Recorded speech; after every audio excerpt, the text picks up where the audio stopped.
Alright, so today I'm back onto Khan Academy. Had a late night stream in part 2. Now it's the morning after, like a little over 11 hours later. Gonna try to finish 3rd grade reading on Khan Academy today. Again, just as an iteration, if this is your first time checking out the stream or the video playback, I'm going on Khan Academy to test my competency in reading. I'm pretty sure I could pass all of them, to be honest, now that I know what I'm putting myself through. But yeah, I'm just doing this to show people what it's like to study reading, and so people can establish some sort of expectation if they wanted to read or start, upping their education. Not to mention any names, but I'm friends with a handful of people who have expressed desire to further their education, maybe get their GEDs perhaps. So yeah, just as I haven't been in school in a couple of years, but I think Khan Academy is a great resource. It's free, and if you can, donate to Khan Academy because staying free is awesome. So yeah, without further ado, I'm going to jump into the 3rd grade reading. I need to move my windows around just a little bit because I'm not sure if, there we go, I could see Instagram. Okay, that should be all right. Yeah, that should definitely be all right. There we go. I could see all the chats now. I really need to just open up my laptop because I'm just streaming from a monitor right now. But yeah, if I open my laptop, I can have OBS on the laptop opened, and then yeah. All right, here we go. All right, 3rd grade reading, Khan Academy. Early this morning and late last night, I finished the first unit for 3rd grade reading. Now I'm gonna move on to the second one. We talked about pets last time, I believe. So let's see. I don't like when I face away. Yeah, I like facing this way. That way my gaze looks towards the screen on YouTube. Alright, so we did 3rd grade reading and vocabulary. What I don't like about this is that, oh shoot, that's a bad idea. Why did I do that? A little bit more. There we go. That's just a little bit.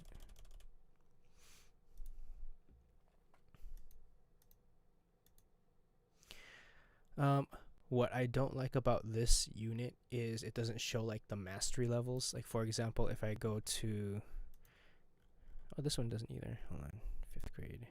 Yeah, I like it when they show the mastery points and it shows you like the progression for each unit. 3rd grade doesn't do that, unfortunately, but I can just go in and see. I mean, that's one way to like keep track of progress. So if there's a video that I haven't seen, I'll probably watch it and then commentate. Honestly, I don't have much to commentate on the videos because last night I did figure out finally how to stream the audio from my browser, but there wasn't too much to commentate. I was just taking in the information from the videos. So yeah, I'm not sure if, I mean, it's just gonna be dead time if anything. So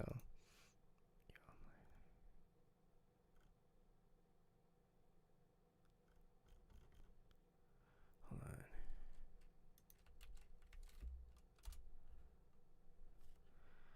Let's see. Oh shoot, why did I open Firefox? Okay.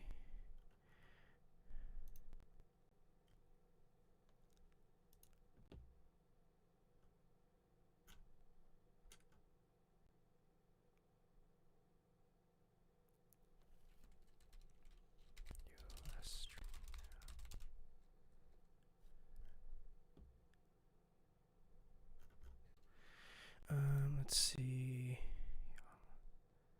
Hold on.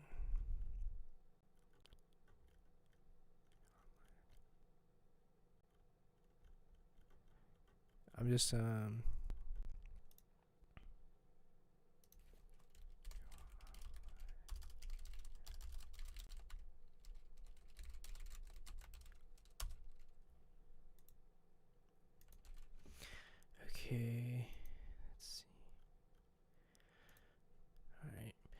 for those of you who don't know, the black space underneath my YouTube stream is where the chat is. That's why all that space is there.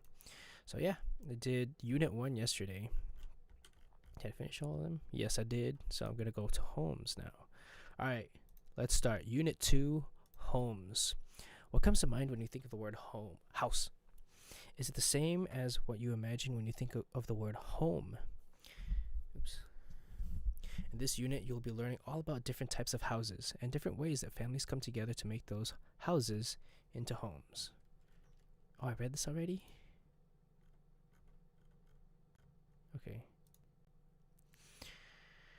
Okay, this is a list of a few useful or interesting words you'll find in this unit. You probably know some of them already, while others might be new to you. Some may take time. Oh, you know what? Let me adjust my mobile stream. There we go.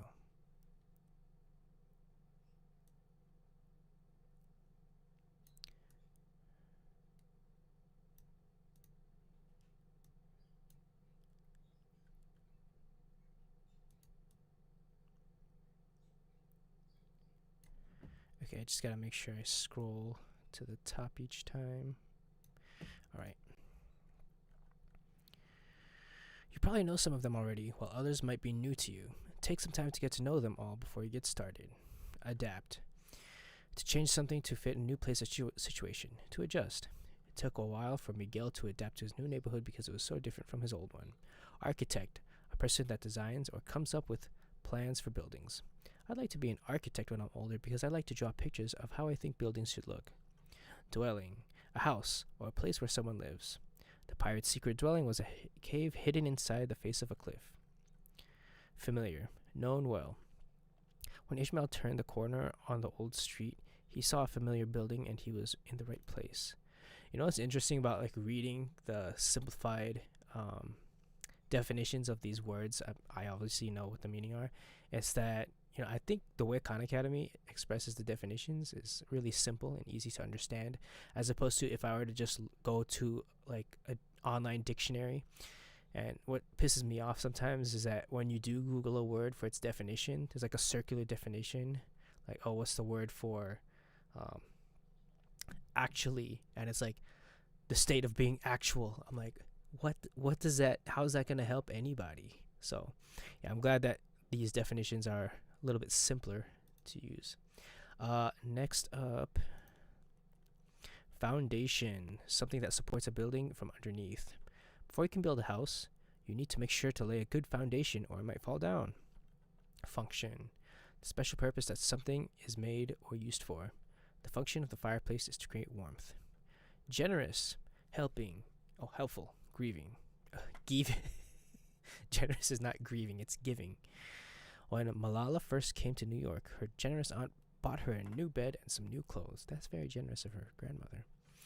Practical, suitable, useful.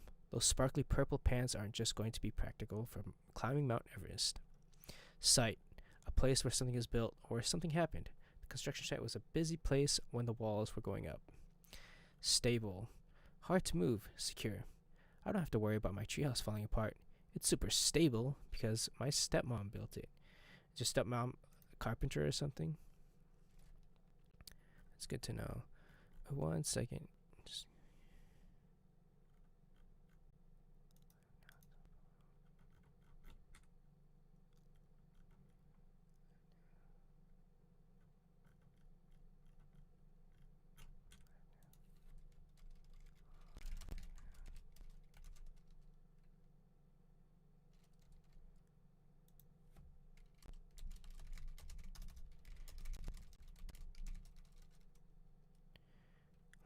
one second, guys. Let me just do something real quick.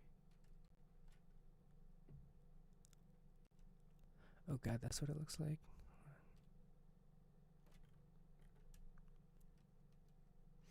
Oh.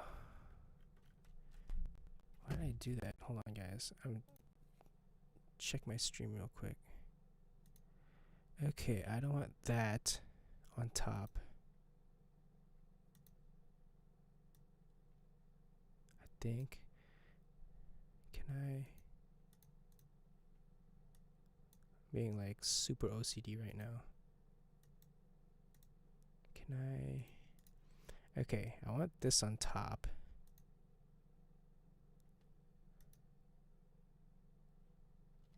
Ooh, no, I could duplicate this. Capture. Then this I can hide on laptop. There we go. This one I can hide on the desktop. There we go. Looks better. I didn't know. I was just looking at my vertical stream and I'm like, okay, that looks good. And then look at my desktop stream. I'm like, oh, that doesn't look that great.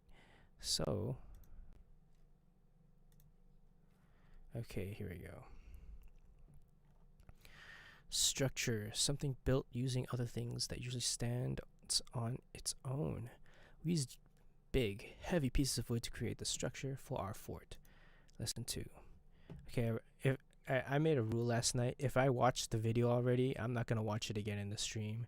But if I didn't, for example, there's one video I didn't watch. We could watch this on YouTube.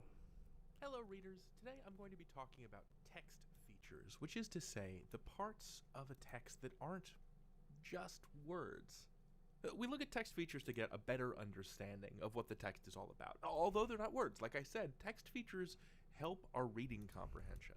So what's a good example of a text feature? Well, let's start with, say, a map. Maps are a great example of a feature of the text that isn't made up of words. So this is a social studies textbook. This section is about Egypt. I've turned to this page where there is a map. What is this map of? Well, we can look at this part here. This text here over on the side is a caption. It's something that can tell us about an image. And the map is labeled, so it's about the Nile River and how the Nile River is fed from rainfall to the south, the water travels to the north, here's Egypt up here. Don't focus too much on the details of this being about the Nile and stuff. Really what we're talking about is here is an image, there is a caption next to the image. Reading the caption helps us understand what's in the image, and looking at the image helps us understand what's in the caption. So we've got maps, we've got images, and that can be illustrations, photos, blueprints, anything really. And if we go back to our social studies textbook, we can see here there's this image. And just looking at the image on its own, we might not be able to tell what that is exactly. But again, there is another helpful little caption over to the side that says this is an aerial view of the Nile. So now we know what this is. And that can help ground us as we go through the rest of the text, which is also, I assume, about the Nile River and ancient Egypt. The caption and its picture are two halves of a whole. They're both helping you understand the other. Other useful text features include charts, diagrams, and graphs, which can include things like timelines. This page here has a table. You can see up at the top, this top row is labeled Ancient Egypt, and then on the left we have all the different periods of Egyptian history, and on the right, all the dates associated with those periods. There's also a timeline in this lesson, and this one has a bunch of different text elements, right? So we have, it's not a traditional looking timeline, but you can see that it's arranged from top to bottom, oldest to most recent. Those are just some of the many options that are available to you when you look at a text. Remember that when you're reading a passage, it's not just the words, it's everything on the page. Sometimes I even like to familiarize myself with the charts or the diagrams or the images on the page before I start reading, before I really get down to the business of reading the paragraphs, because that helps me get rooted. It helps me anchor myself in what the text is going to be about. I look at the pictures, I skim the captions just to say, okay, what's going on here? Cool, we're talking about rivers, we're talking about ancient Egypt, I'm ready. And building those skills of readiness and being able to anchor yourself in any text that you encounter is what's going to make you a strong reader. You can learn anything. David out. Okay. Oh, if I don't watch the video here, it doesn't count it fully. Okay. Well, I watched it. Okay, so, alright. Definitely watched this last night. Okay, we're going to go into practice. Let's go. Let's do this. Oh. Alright. Holmes, reading informational text. Have home, will travel. Ready for practice? Okay, show us what you can do. This one has 4 questions. They always have 4 questions, so which is good. Just check that everything looks fine. Okay, read the passage and answer the practice question. Have home, will travel. Maybe you live in an apartment in the city, or perhaps you live in a trailer in the country. There are many different kinds of homes all over the world. Some are big, some are small. Some houses are made from wood and stone. Some are made from brick or mud. Some homes near the sea are built on stilts so they do not flood. In some very hot places, homes are built underground. Many people live in homes that aren't meant to be moved, but in some parts of the world, people must move from place to place in search of food or work. They need structures that they can pick up and move with. A yurt is an example of a structure that can be easily moved. These circular homes are somewhat similar to a tent. They are made of flexible poles of wood that are woven together to build stability. The outside of a yurt is usually covered with some type of felt or fabric. Often, this outside covering is made from the wool of animals that travel with the people. To build a yurt, a family must first find what? To build a yurt, a family first finds a flat piece of ground. Okay. This flat piece of earth will function as the foundation for the yurt. Crisscrossed poles are divided into sections called kana. The kana is built so that it collapses easily when the home needs to be taken down and moved. Kana are tied together to form a circle. Oh, look at that. That's cool. It's a yurt right there. This looks like Kazakhstan. Well, if we see the attribution later, we'll be able to tell where it's actually from. Picture 1. The middle of the yurt's roof is called the crown. An opening is built into the crown, which makes room for a chimney. It also allows air to move in and out of the home. Roof poles, called uni, are attached to outer parts of the crown to anchor it to the rest of the yurt. Oh, that's cool. Ooh, look at that. Nice. Yurts are most often used in countries in Central and Eastern Asia, like Mongolia, China, Kazakhstan. Okay, yeah, Kazakhstan. Their structure makes them perfect for windy grasslands. The yurt's circular shape allows it to remain stable even in high winds, and the crown allows for easy access to fresh air. When yurt-dwelling families need to move, they can take their yurt apart and carry it with them to their next site. A yurt can be taken down or put up in a matter of hours. This adaptable dwelling provides a familiar feeling of home, no matter where the world may take it. Oh, look at that. Making some bread. That's cool. Houses around the world may look different. Some may be tall and skinny, or short and wide. They may have a wood roof or a grass roof. But no matter what your dwelling looks like, it is special because you share it with your family. Let's see. Text source. What is a yurt? Yeah. Yeah, I don't know how to read that. Wikimedia. Okay, 3 images of yours. 3, 1, and 5. That's cool. Practice question. Match each step in the process of building a yurt in the correct order. Kana was first. Tie the kana to a circle. Oh no, find flat piece of ground. Yes. So find a flat piece of ground, crisscrossing the poles, and tie the kana into a circle. Uni to anchor the crown. Build a crown in the middle of the yurt's roof. I think this is. Hold on, let's see.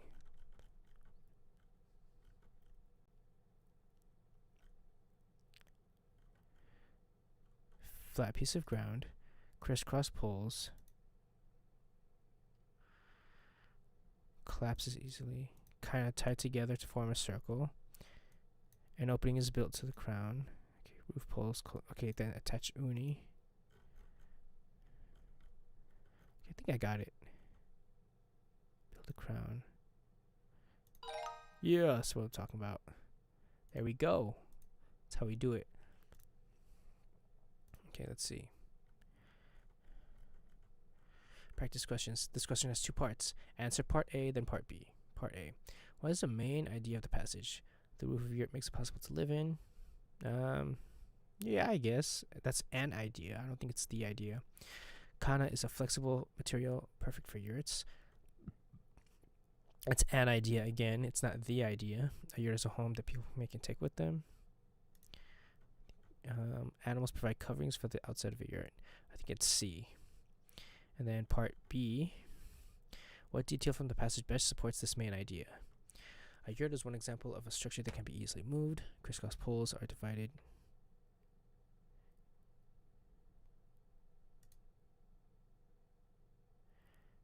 Allows air to move in.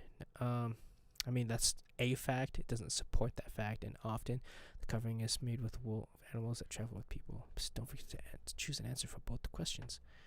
Okay. Yeah, I got it. Knew it. Good. Okay, practice question. Which two choices describe how the crown creates a nice living space inside the yurt? Choose two answers. Can you guys see all of them? Okay. Helps people have a place for the animals. It anchors the structure. Gives a strong foundation.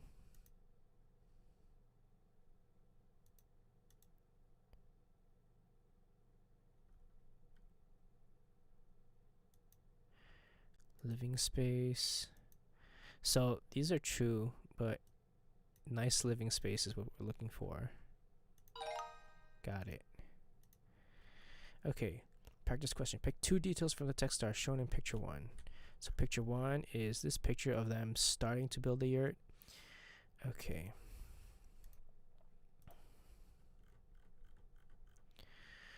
The outside area is covered with some type well, it doesn't show that. It shows the fabric, but it's on the floor. Then we have flexible poles woven together to possibility. That's one of them. When a yurt dwelling family needs to move, they could take their yurt apart and carry it to the next site. I mean, it doesn't show them carrying anything, so I wouldn't pick that. An opening is built to the crown, which makes room for a chimney. Not necessarily. The crown, the crown's not even built there. The crown also allows air to move in and out of the home. Yeah. These circular homes are somewhat similar to a tent. I think that's true too, because it kind of does look like the skeleton of a tent. Yeah, right. Got it. Lesson 3. Alright. Summarizing stories. Alright, let's read this one. David explains summarizing as retelling main ideas in a shorter way. He uses the 3 little pigs as an example, highlighting their important characters, their decisions, and the story's outcome.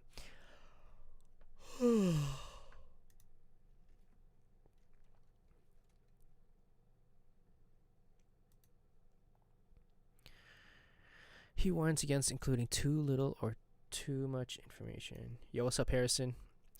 Thanks for joining. Alright, so we're going to watch this video on YouTube. And Hello, readers. Today I'll make a video about summaries. A summary retells the main ideas of a passage, but in a much shorter version. Cool. Great. Done. You can learn anything. David out. Sorry, I made a goof. See, I summarized what was going to happen in this video, right? I took the information I was going to tell you, and I shortened it. This is what the skill of summarizing is. I just applied it to this video instead of to a story. Yeah. When you summarize, you have to ask yourself, what are the most important facts? What are the most important details? You're a reporter, a stringer, a journo. Your job is to get in, get the facts, and get out. It's the news in brief, just the facts, ma'am. Take the 3 little pigs, for instance. I'll summarize it now. 3 little pigs live in houses that they built. One used straw, one used wood, and the 3rd pig, who worked hardest of all, built a brick house. Along comes a big bad wolf, pictured here with a big bad top hat and a big bad house-wrecking hammer. I don't know. And he successfully knocks down the first 2 houses in order to eat the pigs inside. But they escape to the brick house, which the wolf is unable to knock down. That's the important parts of the story, and I bet I could even cut that down a little bit. But here's what's there. All the important characters, all their major decisions, and the outcome of the story. We have the beginning, the middle, and the end. Now let me show you what too little information looks like.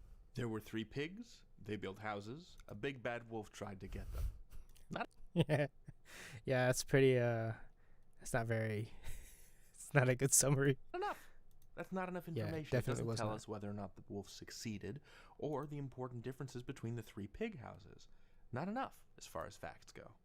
You know, it's got to be specific. And look, it's possible to go in the opposite direction too. Too many irrelevant facts. So there were 3 pigs. One's name was Horace, another's name was Pansy, and the third's name was Fustifer. They had all been friends since middle school, and when the market was in a good place, all 3 of them decided to go in for plots of land right next to each other. That, right? Like, that's too much. In a summary, I don't need the whole story. Yep. If it were the whole story, it wouldn't be a summary. It'd just be the whole story all over again. Keep it simple. We need the events of the story in the order they happened in. We need the characters, and we need the problems they face. And for a summary, that's kind of it. You can learn anything. David out.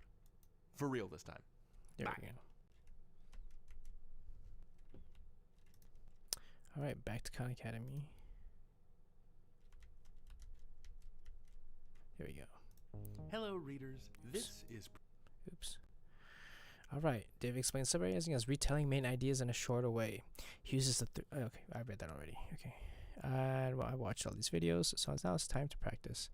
Again, I'm not rewatching those videos. So, next up, 4 questions. Let's do it. Okay. Oh, every time I do that... Okay, let's go. Read the story, then answer the practice questions. A new home. Luciana pinched her eyes closed for what felt like the 100th time. She just couldn't sleep. She was excited, yes, but she was worried too. Yeah, she looks pretty worried. What's up with these pictures? I don't have to feel worried, she whispered into the dark. Tomorrow we'll all be together again. Tomorrow we will all be together again. Poppy says that California is a lot like Mexico. A new country and a new home isn't bad. New beginnings can be good. It's a good mindset to have, Luciana. Luciana turned onto her side and let out a slow, calming breath. She reached out and pressed her palm against the cool, smooth adobe stone wall next to her. My new house will have walls just like these, she whispered. They'll be tall and strong and keep me safe. Luciana inhaled again and pushed out another slow, cool breath. And Poppy will be there, she thought, a familiar smile tugging at her lips. Luciana hadn't seen Poppy for nearly a year, since the time he first left to work on the farms in America. She'd been waiting so long for tomorrow to come, that they'd all be together again. Luciana pulled her arm back from the wall, grasping at the blankets around her, and tucking them beneath her chin. Poppy will teach me everything I need to know about our new home. Luciana took one last deep pull of air and pushed out slowly, inviting sleep. Luciana gripped Mommy's hand tightly as they stepped off the bus.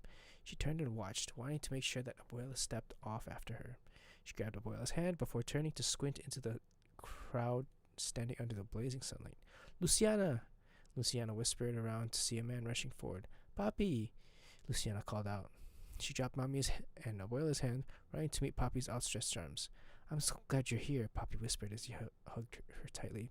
Let's go see your new home. Luciana smiled. Her new home was made of red stone, just like her old one. She stepped closer, eager to press her palm to the smooth, cooling stone. But something was wrong.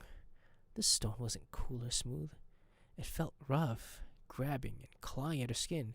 She pulled her hand back and peered closely at the perfect rectangular blocks. What's this stone? She turned and asked Poppy. It's brick, he replied. Brick houses are very strong and stable, Lucy. I want the strongest for my best girl. Luciana nodded. Good, she said. It is different, but it's good. I like it, Poppy. Poppy's face broke into a wide smile as he opened the front door and led the family inside. I don't know what these attributions mean when it says the L. Is that the length? I don't know what that means. That's interesting, though. Alright, here we go. Practice question. How does picture 1 help you understand the mood or feeling of the story? That's the one where she's trying to sleep in bed and the moonlight's just shining down on her. The dark room matches Luciana's feelings of worry, and the look on her face shows the reader how nervous she's feeling. That could be the answer. The light coming from the room matches Luciana's energy. How excited she wasn't excited though. The light coming from the room matches Luciana's feelings of hope and shows that she's looking forward to moving to a new place. Does it? No, not really. The dark room matches Luciana's feelings of anger. And the look of her face shows how mad she's feeling. She doesn't look mad. I think it's the first one. And it is. Next question. Select whether each detail supports or does not support the central message of the story. Poppy calls out to Luciana. No. Luciana makes sure she is holding mommy when they exit the bus. Okay, this one's definitely it. The Brookstone feels different, but Luciana says to like it. Luciana tells herself that she has nothing to worry about because new beginnings can be good. I'm guessing it's these because I'm like, the story is like about, okay, new change can be good, right? So these don't really support that, but these two definitely do. Okay. Oh god. Okay, practice question. Next question. Drag and drop events from the story into the correct order into the gray box. Yeah, like I said before in my last stream, these types of problems are like just based off of memory. So, like I said, it's great that they have these problems, but I can imagine somebody whose memory who's not as great as mine might not be like as astute without having to go back and forth between the problem and the story. If you just joined the stream, welcome. Who's this?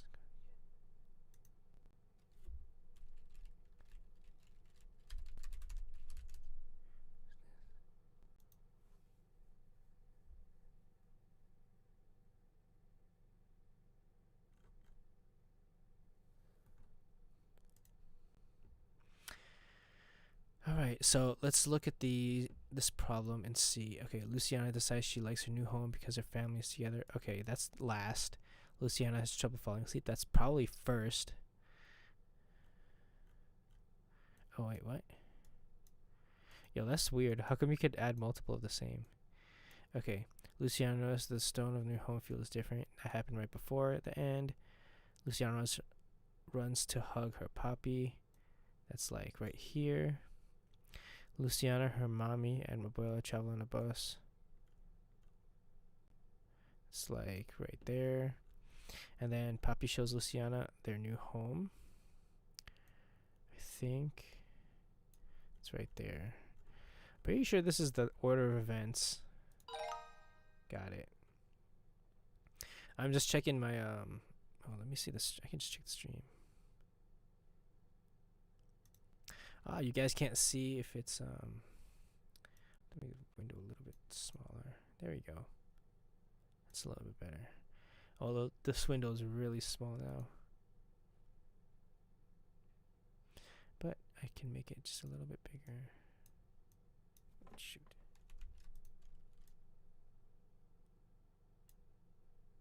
Make it just slightly bigger on desktop now. Alright. Should I play music? I think I could play some lo-fi. I hope I don't get I don't want to get copyright strike. Next question. Okay, practice questions. This question has two parts. Answer part A, then part B. Part A. What helps Luciana feel better about moving? Her mommy and abuela holding her hand, the rough edges of the big stone, her happiness to be with Papi again, the coolness of the stone on her hand. I think it's this one. Okay, what details from the text supports the answer to part A?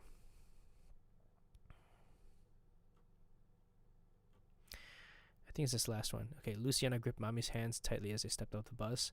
I mean, kinda. I don't think that's necessarily it, but she reached out and pressed her palm against the cool, smooth adobe wall next to her. Has nothing to do with it. It felt rough grabbing and clawing at her skin. I mean, that's just an unfamiliar feeling. She'd been waiting for so long for tomorrow to come, the day they'd all be together again.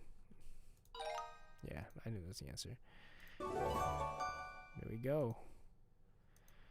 All right, lesson 4. Next up, what should we do? Okay. Oh, I didn't watch any of these. Okay, let's watch them. Hello, readers. You know that feeling when you're reading and you see a word you've never seen before and you don't really know how to figure out what it means? Well, that's what we're talking about today. Strategies for figuring out new words through context. You're always going to be encountering new words. At the time of this recording, I'm 31, and I run into new and confusing words every day. I read a lot, and it's always a fun challenge to run into words like, I don't know, glabrous, or limbed, or nacreous. I know a lot about language, and even I have trouble figuring out what those words mean on their own. So it's important to rely on context, the language that surrounds the word. Let's say you're reading a text and you come across a sentence that has a word in it you don't recognize. Here's a bit from a passage about the famous chimpanzee researcher Jane Goodall. Jane Goodall arrived at Tanzania's Gombe Stream National Park in 1960. She was considered somewhat unconventional among other animal researchers. After all, she had not yet been to college. So let's pause on unconventional. What does that word mean? Well, let me give you some ideas. That's the memory aid I use to keep it straight. Ideas. It stands for inference, definition, example, antonym, synonym. IDEAS, ideas, which are all different kinds of context clues. Every word will have a different context, so you might need to vary your approach. The way this snippet is written, let's try inference first. Then I'll rewrite the sentence a few times to show you the other methods. Okay, the I in ideas, inference. We can draw conclusions from the context. If we Yo, what's up, Leo? Thanks for joining. don't know what unconventional means, we can take a look at the rest of the sentence or other nearby sentences to figure it out. Being unconventional seems to make Goodall different from other researchers. She hadn't yet been to college, which implies that the rest of them had. That doesn't give us a full answer, but it does tell us that she's different somehow. So I think that unconventional might mean different than what is normal. And because I'm making an inference about this word's meaning, I'll want to keep an eye out for it in other places to see if I can confirm or revise that working definition later. D, definition. Context clues like these will just give you the definition of the word in question. So a good example of that would be, she was considered somewhat unconventional among other animal researchers. She hadn't been to college yet, and this made her different and unexpected. Different and unexpected is a great definition for the word unconventional. This style of context clue occurs when the author expects a word to be unfamiliar to you and builds in a guide for you right there in the text. The E in ideas stands for example, and this is somewhere between inference and definition. If the author describes Goodall as unconventional, they'll go on to talk about something unconventional that Goodall did. She was considered somewhat unconventional among animal researchers. For one thing, she hadn't been to college yet. So this is very similar to that initial sentence, except for the transition phrase, for one thing, which is a way to set up examples. Antonym. An antonym is a word whose meaning is the opposite of another word, like how night is the opposite of day, or how love is the opposite of hate. So if there's an example in the text of what Jane Goodall was not, we can use that to figure out what she was. So let's say the passage said, Goodall was unconventional, she didn't conform, and she wasn't ordinary. There we have two antonyms, and our answer. Similarly, synonym just means, right, another word with the same meaning, similar to a definition. Jane Goodall was unconventional. She was a nonconformist. She went against the grain. You can see that I had to rewrite the sentences each time to apply to each context clue strategy, which shows me that you won't find all 5 context clues every time you need to search for a word's meaning. You need to find the approach that makes the most sense in context. See what I did there? Makes and sense. failing that, you can always look up an unfamiliar word in a dictionary. I love to do that. I think that's great. But I also feel a sense of victory when I correctly figure out what a new word means, when I've put it together from context. And maybe if I'm still curious, I look it up later, and then I turn out to be right, and I'm all like, victory at sea! I did it! Oh, and if you were curious, glabrous means smooth and hairless, like a leaf or the skin of a frog. Nacreous means shiny and rainbow-colored, like the inside of an oyster shell. Nacreous. And to limn something means to draw the outline of, or to be highlighted in light. You can learn anything. David out. I didn't know that. That's cool. All right. Okay. Back to Khan Academy. Should I just watch the video in here? Maybe I should. I'll just watch the video here next time. Okay. Next up. Oh, and what I like about watching the video inside Khan Academy is that by default, it's played at 1.25 speed. So that's really cool. Okay, here we go. Figurative language. Alright, let's see. Figurative language is when you say one thing but mean another. Oh, didn't I swear I watched this already. Hello, readers. We've got a bear of a lesson today, and it's all about figurative language. Sorry, I should back up. I know I said we have a bear of a lesson. I don't literally mean that I've got a bear. That would be extremely sweet. Love a bear, love bear's whole thing with the snacking and the sleeping and the eating of fish. But no, a bear of is a figurative expression that means something difficult. So a bear of a lesson is a difficult lesson. And that's what we're talking about today. Not bears, sorry, but non-literal uses of language, which we call figurative language or figures of speech. Figurative language says one thing, but means another. I could say that my colleague Allison is an eagle-eyed editor, and when I say that, I don't mean that she literally has an eagle's eyes in her head. That would be a terrifying achievement of medical science. No, yeah. I'm saying that she is sharp and attentive in the same way that an eagle is. So I'm saying something that is not literally true in order to express something that is true, that Allison is good at editing. Would you call that a lie? I'm not sure I would. It's just a non-literal way of expressing myself. So, having gotten the question of whether or not I'm a dirty, rotten liar out of the way, let's talk about some different varieties of figurative language. First, the simile. A simile is a comparison between two things that uses like or as. If I were really hungry, I could say that my stomach was gurgling like a tar pit, or that I was as hungry as a ravenous wolf. And again, neither of these things are literally true. If my stomach were making actual tar pit noises, I would probably need to go to a hospital. But what did those examples tell you about the way that I, the speaker, think about my hunger? Animals and people get stuck in tar pits. They're gloppy, they pull things into them, they slow things down. Sorry, T-Rex. Therefore, I'm saying that my hunger is slowing me down. Or if I'm comparing myself to a wolf, you can imagine me looking lean and desperate, saliva dripping from my jaws at the mere thought of food. I could really go for a cheese Danish, come to think of it. So that's simile. The second figure of speech I want to talk about today is the metaphor. And what's a metaphor? Cows and sheep. Sorry, I couldn't help it. No, a metaphor is not a meadow-for. Metaphors are another way of comparing two things, but this time, there's no like or as. We're walking this language tightrope without a net now. You aren't signaling with like or as that you're making a figurative comparison, so you have to use context to communicate clearly. At the beginning of this video, I said this was going to be a bear of a lesson. That's a metaphor. There's a Linda Ronstadt country song from the 70s called Love is a Rose, which is all about how to take care of a relationship through the metaphor of tending a flower with thorns on it. The difference between my stomach is gurgling like a tar pit and my stomach is a gurgling tar pit is the difference between simile and metaphor. Simile uses that like or as comparison, whereas metaphor just straightforwardly says thing X is thing Y. Love is a rose, my tummy's a tar pit, which was not nearly as successful of a song. Another way to use figurative language is personification, which, let's just break that word down. It means to describe something as though it were a person. To say that differently, it's ascribing human characteristics to non-living things. The wind howled through the mountains. The car grumbled as I threw it into gear. The storm raged. These are things that people do, but I'm applying that language to inanimate things like wind and cars and storms in order to express the way these things are behaving. The car is not literally grumbling, "Ah, man, I can't believe David has to drive me today." It's making noises that I am choosing to identify as unhappy.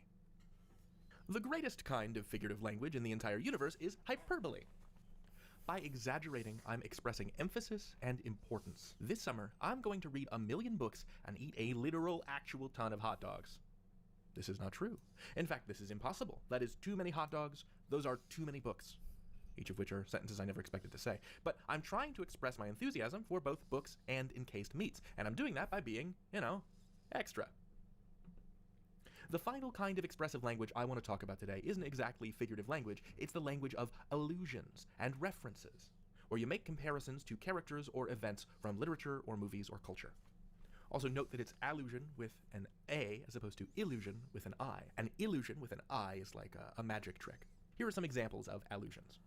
Oh, you'd have to be Superman to lift that fallen tree. Or, you have a Gollum-like obsession with that stuffed animal. Now, these comparisons only work if the person you're talking to understands the reference. Yeah. Superman has super strength. Gollum, from The Lord of the Rings, can't stop talking about how much he loves this one object, the ring. If you don't know the reference, then it's I love that comparison to Gollum. all just noise. One tip is to read up on mythology.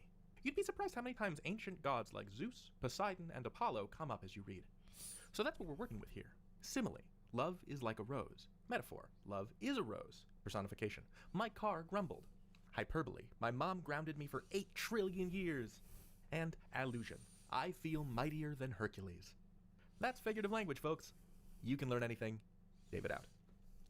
There we go. And it shows that I watched the video. That's good. Okay, I swear. Maybe I didn't. All right, I'll just watch it again. Hello, readers. Today we're going to talk about things called affixes. One of the things that I love about the English language is how flexible its words can be. You can take little word parts and stick them together to make new words. If I read something once, I've read it. If I read it again, now I've reread it. That little re thing tells you, oh, it's happening again. There are lots of these little word parts in English, and we call them affixes. They can come at the beginning or the end of words. At the beginning of words, we call them prefixes. Un is a great example of a prefix. It means no or not. When you're upset, you're not happy, you're unhappy. When you are not available, you are therefore unavailable.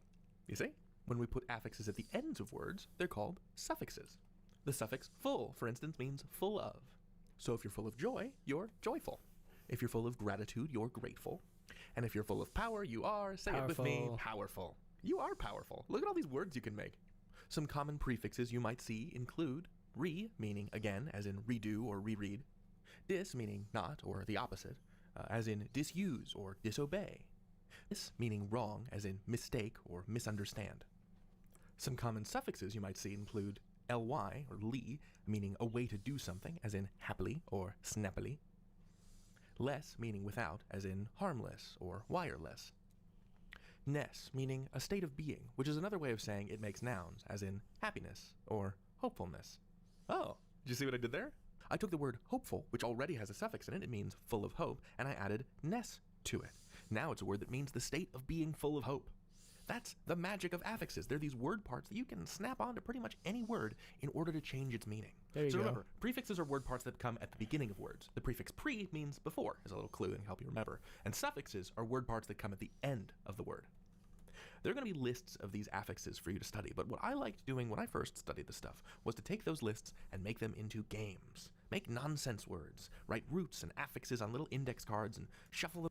I did that in ninth grade biology. We had to memorize Greek and Latin prefixes and suffixes, and at the end of or beginning or end of each week, we had to review like the next 10 in each list. So yeah, I mean, I obviously knew what prefixes and suffixes were before that, but I remember distinctly in ninth grade we had to do that in biology. And I would I wouldn't say I was cheating, but I would always reference Miss Hattendorf gave us, who was the biology teacher, gave us a big list of prefixes and suffixes. So I would always have it out, and she would call out to us at like the end of class just to make sure that we knew what we were studying. So yeah, I remember shouting out what each affix meant in either Latin or Greek. Them up into new combinations, and then argue with your friends and family about what your newly minted words mean. Let me shuffle up some right now. It's sure to be a dispetrographic time. Dispetrographic. Okay, so that's no rock pictures adjective forming suffix. It's a describer. So I guess I will not be taking any pictures of rocks. Anyway, you can learn anything. David out. That makes sense. Cool. All right. Exercise time. Ready to practice? Show us what you can do. Oh, okay. Read the passage and answer the practice question. Oh, this is the yurt passage I already read. Okay, cool. Read the sentence from the text. They are made of flexible poles of wood that are woven together to build stability. What does the word flexible tell us about the poles of wood? They're very tall. They're thick and heavy. No. Bend easily. They're hard and stiff. Knew that one. Let me check my stream real quick. Okay, cool. It shows the good work. Yeah. Okay, next up. Next question. Practice question. Read the sentence. When the yurt dwelling families need to move, they can carry their yurt apart and carry it with them to their next site. What's another word the author could use instead of site? I, material, work, or place. Place. Because site means the place they will rebuild the yurt. Yep. Alright. Practice question. Read the sentence. A yurt is one example of a structure that can be easily moved. Read the dictionary entry. Structure, something that is built. The way the author writes a story. An organization of ideas. Way notes are written in music. Which dictionary definition best matches the use of the word structure in the sentence? Using the structure. Something that's built. Yeah, something that's built. I hate when they put this stuff in like really weird order. That's funny. Yeah, the sentence is about a yurt, which is something that is built. Yep. Next question. Read the sentence. They need structures they could pick up and move with them. Based on information in paragraph 3, what does the word structures mean? Homes, not a place. It's not a job, it's not an animal. Yep. Easy. Oh my god, I swear I watched these videos already. Not this one though.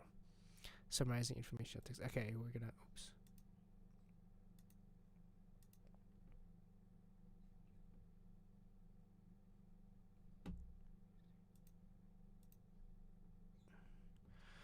All right.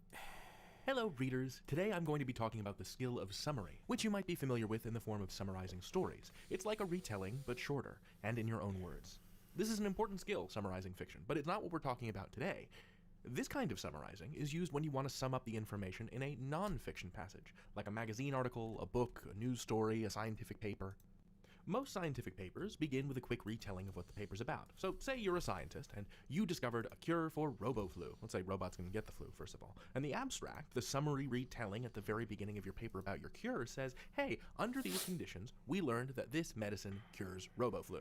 And then the reader goes on to look at everything else you've written in your long scholarly paper. So how do you do it? To make a summary, you will need your own words, the order of events or information from the text, and important details from the text. So what's not in the summary? Every last detail from the original text. I think I first read something like this in a Neil Gaiman novel, but here's the deal. Imagine you were coming to visit me, and you asked me for a map of my neighborhood. Now, if I included every single detail in my map, who lives next to me, every tuft of grass under a tree, it would stop being a map and just become a 1-to-1 scale drawing of my neighborhood. In other words, it would be useless as a map. A summary is a map of my neighborhood with only the important bits in it. My apartment, a metro stop, Rock Creek Park. When we make a summary of a text, we are in effect making a simple map of that text.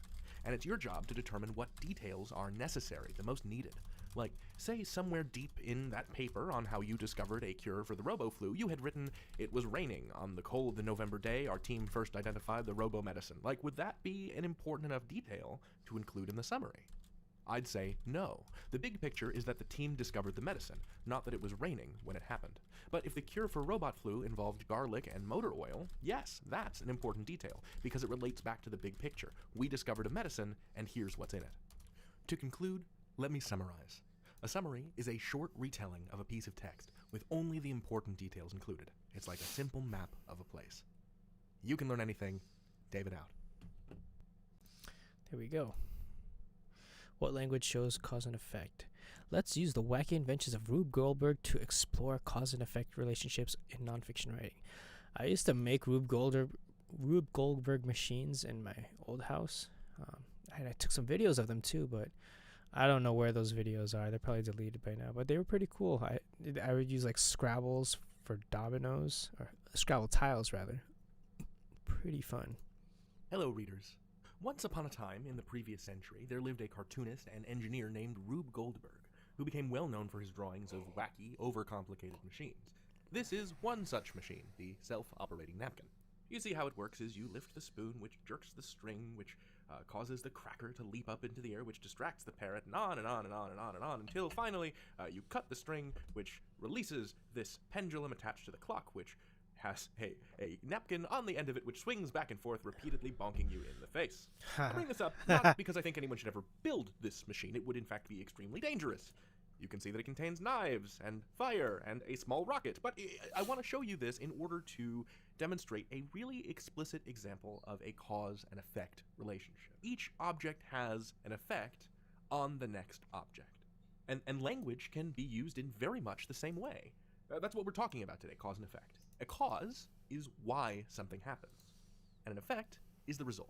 So for this machine, the cigar lighter lights a fuse, which sets off the rocket, which has a sickle, a kind of knife connected to it, which cuts this string. So why did the rocket take off? Well, the cigar lighter lit the fuse. That's the thing that caused it. What was the effect of the fuse being lit? The rocket takes off. But the rocket taking off is its own cause that causes an additional effect, which is cutting the string. We can see this very clearly in writing when an author gives us clue words about how information is connected, about how or why things happen in a text. So with that in mind, here are some words that signal cause. Because, since, due to, as a result of. Whereas here are some words that signal effect. So, this is why, consequently, therefore, and led to. Certainly these aren't the only words or phrases that signal cause or effect, but they are useful ones to look for. It's important to remember that cause and effect doesn't always go left to right. It's not always going to be as straightforward as, because Oh, shoot. Let's see.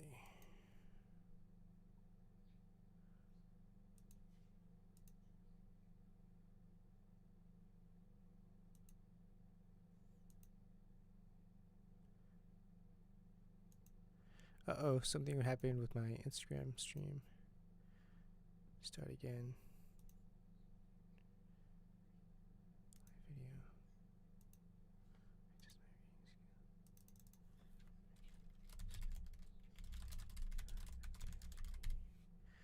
Audience. Public. Let's go. Alright, bear with me, guys. Hold on. Gotta freaking set this up again.